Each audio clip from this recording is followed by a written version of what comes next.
नमस्कार. आम्ही नवरा बायको या नवीन एपिसोडमध्ये आपल्या सगळ्यांचं हार्दिक स्वागत. आत्तापर्यंतचे जेवढे काही प्रोग्राम्स झाले आम्ही नवरा बायकोचे, नवीन बघणाऱ्या लोकांनाही मी तुम्हाला सांगतो, आधीचे प्रोग्राम बघून नवरा बायकोंचे रिलेशन्स खूप सुधारलेत.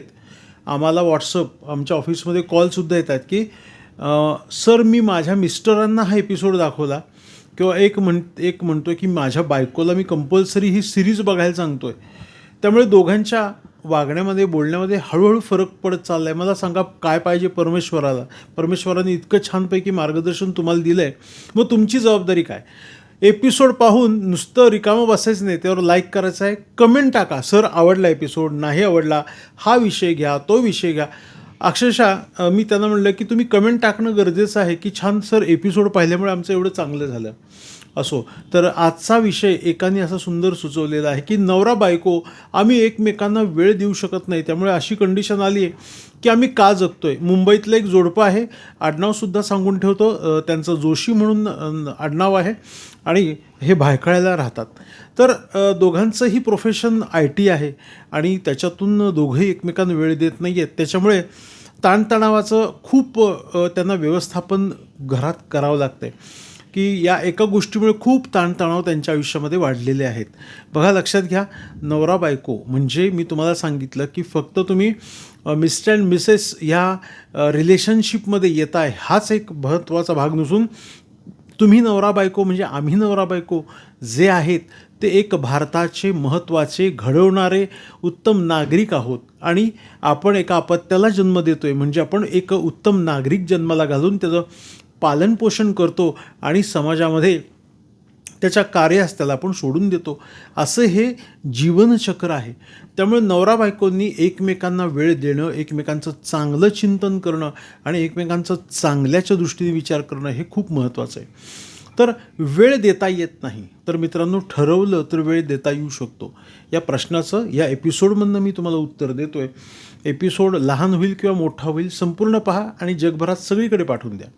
आता वेळ कसा देता येऊ शकतो मी तुम्हाला सांगतो. एक पहिली गोष्ट अशी आहे की कामावर तरी तुम्हाला सकाळी 9:30 वाजता जॉईन व्हावं लागतं आणि 6, 7, 8 वाजेपर्यंत तुम्ही घरी येता, बरोबर?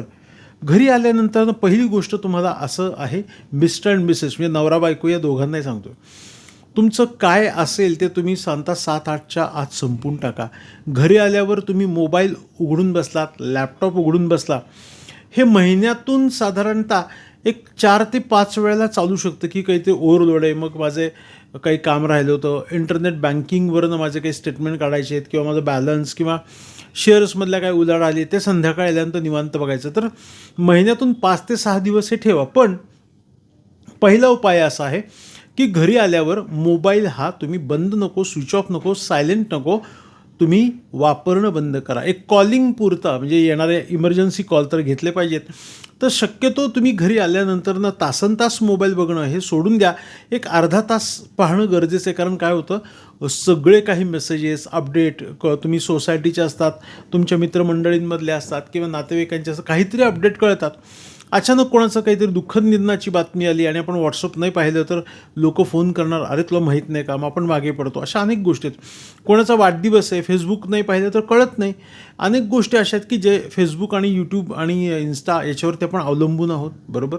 म्हणून हे पाहणं गरजेचं आहे. पण दर 5-5 मिनिटांनी ते लहान बाळ रडतंय आणि तुम्ही त्याला त्याचं रडणं थांबवण्यासारखं तुम्ही व्हॉट्सअप बघताय, फेसबुक बघताय, यूट्यूब बघताय, इन्स्टा बघताय, रील्सची तर रांग लागून दे. रील्सनी तर वाटोळं करून टाकलं आहे. करणार काय, मी पण रील्स करतो. पण वाटोळं करणं म्हणजे काय, तर अति बघणे म्हणजे वाटोळं होणे. लिमिटेड बघा.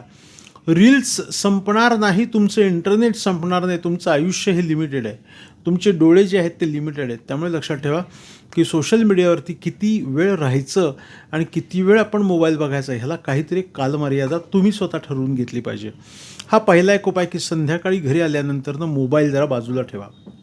मी अलाव केलं तुम्हाला की साधारणतः तुम्ही जर खूप इमर्जन्सी काही काम आहे म्हणून तुम्ही लॅपटॉप उघडून बसलात एक 15-20 मिनटं तर ठीक आहे, बरोबर? मग आम्ही घरी येऊन काय करायचं, ह्यांची तोंड बघायची का, हेच नाही झालं तेच नाही झालं ऐकून घ्यायचं का? हो, घरी आल्यावर तुम्हाला हे ऐकून घेणं गरजेचं, कारण दिवसभर ती मुलगी, तो मुलगा आणि ती बायको म्हणणारी किंवा घरी असणारी आई वाट बघते, हा घरी केव्हा येतात, हे घरी केव्हा येतात, आणि मनातल्या गोष्टी अशा सांगू. मुलं म्हणतात शाळेत असं झालं, शाळेमध्ये तसं झालं, टीचर मला असं म्हणाला, मग त्यावेळेला बाबा चिडचिड करतो आणि हिळहिळ करतो. ते लेकरं तुम्हाला सांगणार केव्हा? ही एक पहिली गोष्ट आहे, बरोबर आहे. मग आज सोसायटीमध्ये अशा गोष्टी घडल्या.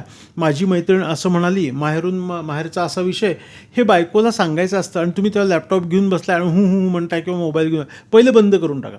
त्यामुळे अशा पद्धतीने तुम्ही छोटा छोटा वेळ देऊ शकता. पुढचा नंबर 3चा गोष्ट काय आहे तुम्हाला सांगू, की याच्यातून तुमचं नवरा बायकोंचं रिलेशन घट्ट होऊ शकतं.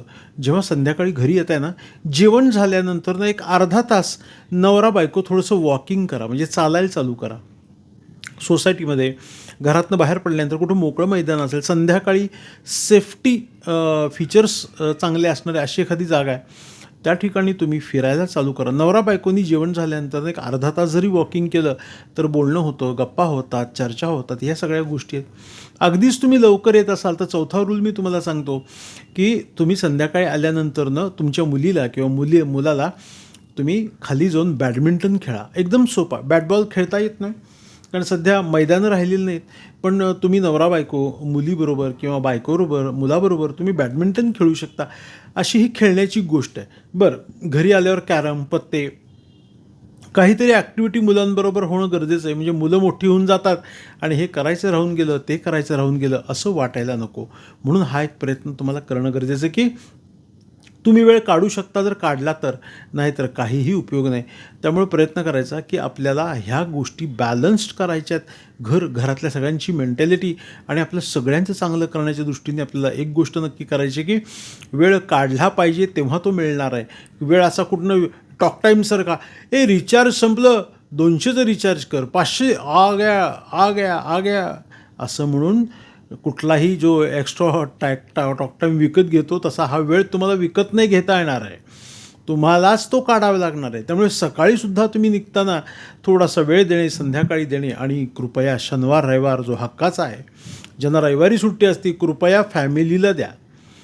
माझी रविवारची सुट्टी असते, मी संपूर्ण फॅमिलीबरोबर असतो, माझा मोबाईल सायलेंटला असतो. त्याचं कारण असं आहे की मी तिथे घराशी कनेक्टेड राहतो. बिचारे आठवड्याभर काही बोलत नसतात, पण आठवड्याच्या शेवटी त्यांच्याबरोबरची गोष्ट आहे. कुठे आपण मॉलला घेऊन गेलो, कुठं गार्डनमध्ये घेऊन गेलो, कुठं एक्झिबिशनमध्ये घेऊन गेलो, नातेवाईकांकडे कुठं जायचं असतं, प्लॅन करा. वेळ देणं जमतं आहे, फक्त आपल्याला ती अक्कल पाहिजे वेळ कसा काढायचा. आता महिलांनो, एक बेसिक गोष्ट लक्षात घ्या. हा विषय आता तुमच्यासाठी पुरुष तत्वावरती जबाबदारी घराची आहे. त्यामुळे असं नाही आहे की ती व्यक्ती उगाच कुठेतरी घरी आल्यानंतर कोणा बाहेरील कुठल्या रिलेशनशिपबद्दल चर्चा करते किंवा त्याच्याशी बोलत बसते. हा विषय खूप रेअरली असू शकतो, पण जर मोबाईल घेऊन बसलं तर काहीतरी काम असू शकतं इमर्जन्सी म्हणून, हेही समजून घ्या. लॅपटॉप काढून बसले तर कंपनीचं काम करत नाही, ते कंपनीची अर्धवट राहिलेली जबाबदारीसुद्धा पूर्ण करत आहेत, हे सुद्धा तुम्ही लक्षात घेतलं पाहिजे. अशा छोट्या छोट्या गोष्टी ज्या आहेत त्या सगळ्या छोट्याच्या गोष्टींवरती आपला संसार सुखाचा आहे. आणि पुढची गोष्ट अशी सांगतो की तुम्ही दर रविवारी नवरा बायको मुलं देवासमोर बसून तुम्ही प्रार्थना करा.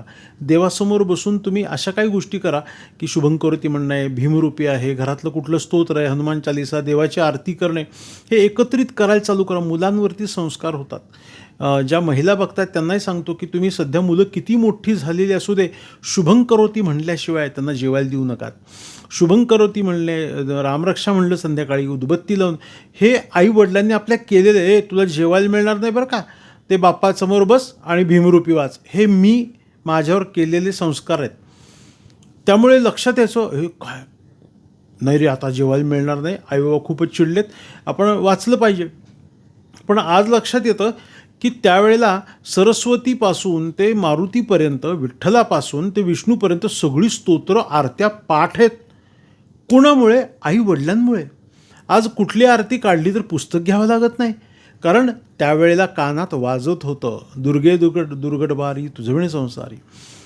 ह्या सगळ्या ज्या काही आरत्या आपल्याला आहेत त्या ह्या कशासाठी आलेल्या आहेत तर संस्कारातून आलेले आहेत म्हणून तुम्हाला लक्षात ठेवायचं आई-वडिलांनी मुलांवर संस्कार करण्यासाठी स्वतःमध्ये बदल करायचा, आपल्यात बदल होणार आहे. नवरा-बायकोंचे रिलेशनशिप अशाच पद्धतीने होणार आहेत की जेणेकरून तुम्ही तुमच्यातले बदल आरामात स्वीकारू शकता. त्यामुळे लक्षात ठेवा, आम्ही नवरा-बायको हा एपिसोड रोज बघायचा आहे आणि जे काही कमेंट्स वाटतात तुम्हाला, जे काही डोक्यात कमेंट येतात त्या टाकत चला रे. लाईक करा, सबस्क्राईब करा, आवडला नाही आवडला सगळं करा प्लीज प्लीज प्लीज. कारण तुम्ही कमेंट केल्या की हा एपिसोड अजून लोकांपर्यंत यूट्यूबवाले पाठवतील. म्हणून आपल्या सगळ्यांचं घर अतिशय सुंदर, छान आणि दोघांचे नाते अतिशय सुंदर राहो हीच तुम्हाला शुभाशीर्वाद देतो. शुभम भवतु आणि शुभाशीर्वाद.